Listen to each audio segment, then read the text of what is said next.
বিসমিল্লাহিররহমানিররহিম। প্রিয় নেতাকর্মী ভাই বোনেরা, আসসালামু আলাইকুম। আজকে আজকে শহীদ রাষ্ট্রপতি জিয়াউর রহমানের ৪৫তম শাহাদাত বার্ষিকী।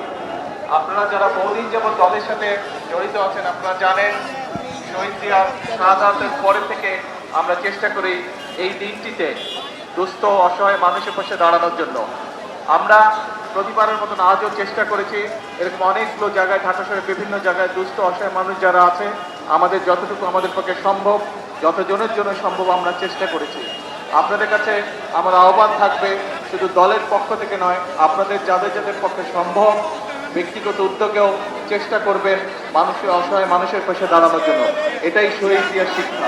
আসুন শহীদ জিয়ার এই শাহাদাত বার্ষিকীতে আমরা এটি শপথ গ্রহণ করি যে আমাদের যার যার অবস্থান থেকে আমরা শুধু রাজনীতি না, রাজনীতির বাইরেও আমরা চেষ্টা করব যার যার স্ব অবস্থান থেকে, যার যার সামর্থ্য অনুযায়ী অসহায় দুস্থ মানুষের পাশে যাতে আমরা দাঁড়াতে পারি, তাদের প্রতি আমরা সহযোগিতা, সাহায্যের হাত বাড়িয়ে দিতে পারি। আজকের এই দিনে এটিই হোক আমাদের প্রত্যাশা, এটিই হোক আমাদের শপথ।